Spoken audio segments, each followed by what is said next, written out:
Is warehousing the next big hot property in India? Welcome to The Real Deal. There's much buzzing in India's warehousing space, which is part and parcel of India's logistics story. Big global investors, right from Warburg Pincus to Ascenda Singbridge, are putting both their money and their might behind warehousing.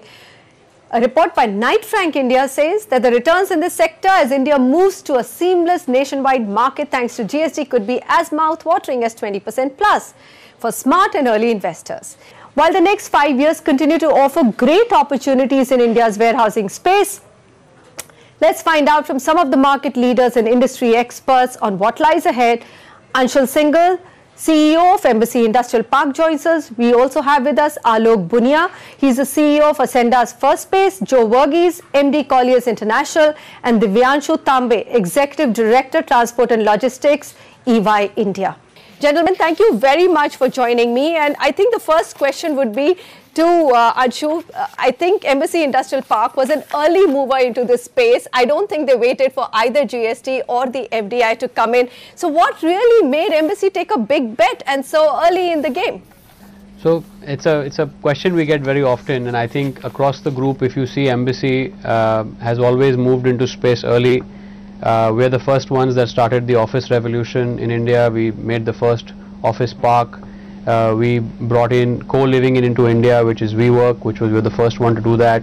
And of course, industrial parks, which is what I look after, which is what we started at a little ahead of its time, because we predicted that it was a very obvious look for us that the way India is growing, the way GST talks are happening, the way the economy is booming, consumption is going in. Basically, if you just see, India has a mobile phone base of about 1 billion users. And if you just compare that with America, America is about 350 million. And 1 billion people growing at 8%, you can imagine about 600 million people will be in Indian cities over the next 10 years.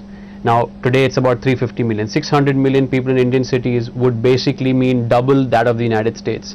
These people will need more places to eat, more places to live, more places to work, more places to sleep, more places to, just go out and hang out, and all this drives up consumption. So whether there's GST or not GST, the minute consumption goes up, these cities need a big back end, and that back end is warehousing. So that was a very obvious thing to us when we started this company, and the way we've grown in the last 3 years, we already secured development lands over 13 million square feet. So we will soon have 13 million square feet in development. We have an active pipeline of 35 million square feet. And we've already have lease commitments of close to 5 million square feet, and we'll have operational space for about 2 million square feet very soon. Okay, those are good numbers. In fact, I remember interviewing Jeetu Virvani about 4 years ago, and he said warehousing is actually a big real estate play. Don't look at it as a logistics play. Talking about India's growth story. Now, Make in India at least hasn't really taken off as much as we had hoped for. Investments have been pretty dull. In fact, new laws or not, let's not get into that debate. Indian logistics and warehousing, that's where the big global investors are sensing a hefty opportunity. And large plate modern warehousing facilities armed with latest technology will play an important role in bringing down logistic costs, which are currently at 13 to 14% of GDP of India.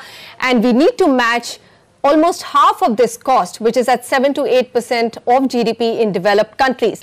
My big question here, and I'm going to go back to the big players, Anshul Singhal, first over to you, is that, we keep talking about this big opportunity on every front when it comes to India's economy. But the last 1 year, whether you look at Make in India or you look at, just the investments which are going into manufacturing and new plants, etc., they haven't been very exciting. Other than the e-commerce play, others have been a little bit duller than what we anticipated.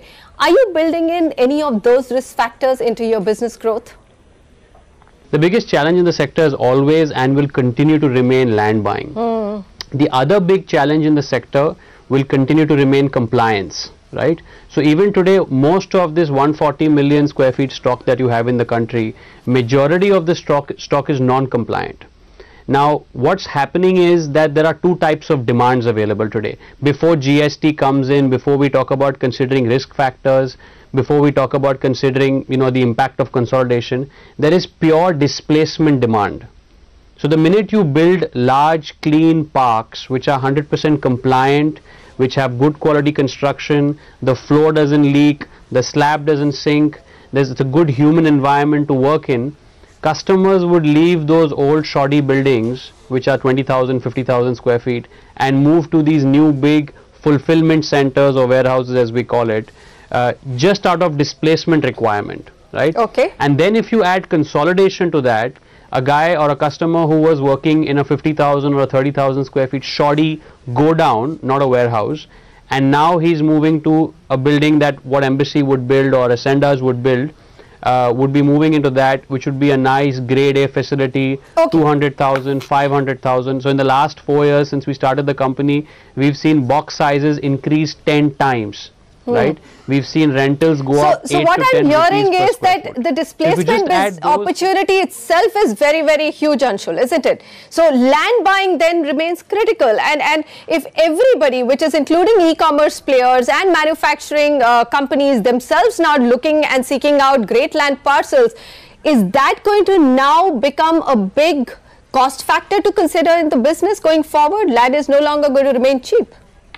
Well, you know, fortunately for warehousing, if it's not like an office address, so you're very careful about where you have your office address. So somebody wants to set out of a BKC or a Connaught Place or an MG Road, but in warehousing, if you can go 5 kilometers left or 10 kilometers right, so the most important thing is not just the location, but it's a factor of the shape of land, the zoning, the ability to get planning permissions and approvals, connectivity to airports, connectivity to highways, connectivity to railway stations.